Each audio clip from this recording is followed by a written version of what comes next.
नमस्कार मित्रांनो, welcome back to my new vlog. तर मित्रांनो, मी आलो तो माझ्या वडापावच्या स्टॉलवर. तुम्ही बघू शकता, हे बघा माझा वडापावचा स्टॉल. आल्याबरोबर मित्रांनो, मी इतकी साफसफाई केली तरी पुन्हा गंदगी झाली बघा. सगळं तेल सारखं माझं तेलाचं काम असल्यामुळे पूर्ण तेल होऊन जातं आणि धूळ माती पण इतकी उडते मित्रांनो. तर आता मी पुन्हा आता साफसफाई वगैरे करतो.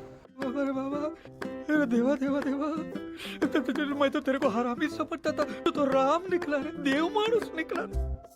तर मित्रांनो, मी आता सध्या आहे ना खूप लवकर घरी जायला लागलेले. 6-7 वाजेपर्यंत मी आता थांबतो, कारण की मित्रांनो माझं मटेरियल पण आहे ना खूप लवकर संपतं.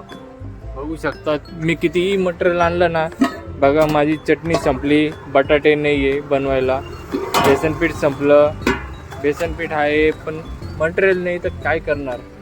चटणी पाहिली, चटणी बी आहे तर थोडीशीच राहिली. तर मग आता राहिले फक्त 5च वडे राहिलेत. हे बघू शकतात, पाव बी एवढेच राहिलेत. मग असं रिकामी बसण्यापेक्षा काय करणार, घरी जाऊन दुसरं तरी कामं होतील नाही का. आता घरी गेल्यावर घरी जाता पहिले बटाटे घ्यावं लागेल मार्केटला जाऊन, की भाजीपाला वगैरे घ्यावं लागेल ना घरी खाण्यासाठी.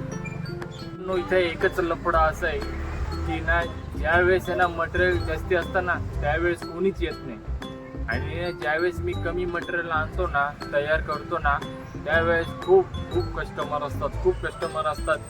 एकदम इन्होंने वक्त बदल दिया, जज्बात बदल दिए, जिंदगी बदल दी. 119 पे इतनी अच्छी पार्टनरशिप चल रही थी. ओ भाई, मारो मुझे, मारो. नहीं, ये मजाक हो रहा है. एक सेकंड यार.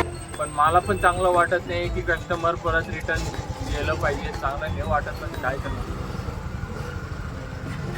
आता नशिबात जेवढं मिळतं तेवढं करावं लागतं. आता मित्रांनो, आता बसून आहे ना फार बोर झालो आता.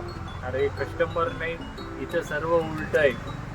दिवसभर धंदा असतो आणि मेन संध्याकाळच्या टायमाला धंदा एकदम शांत होऊन जातो. कस्टमरच नसता बिलकुल. रोडावर फक्त येणारे जाणारे लोक दिसतील, पण आहे ना अजिबात कस्टमर नाही, बिलकुल नाही. आता जेवढे दिवस मला इथे गाडी चालवता येईल तेवढे दिवस चालवेल. नंतर आपण चांगल्या ठिकाणी जागा बघून सिने मस्त चालू करू धंदा. तर मित्रांनो, मी फायनली घरी आलो आहे आणि आता फ्रेश होण्यासाठी चाललो आहे. बघू शकता, तर आता फ्रेश होऊन आलो बाहेर. आता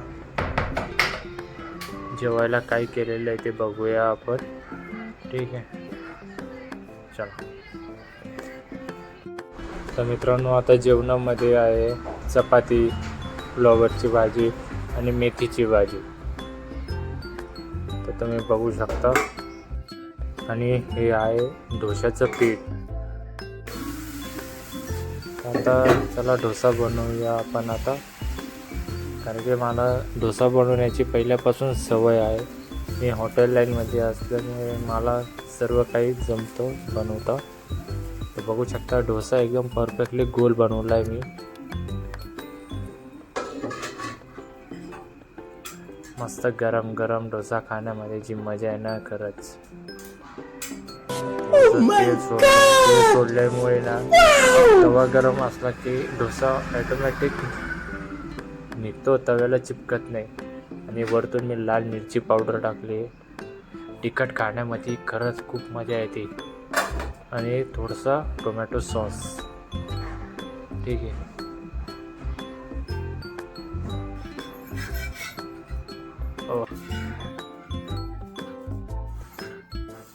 मित्रांनो, व्हिडिओ आवडला असेल तर चॅनलला लाईक करा, शेअर करा आणि सबस्क्राईब करायला विसरू नका.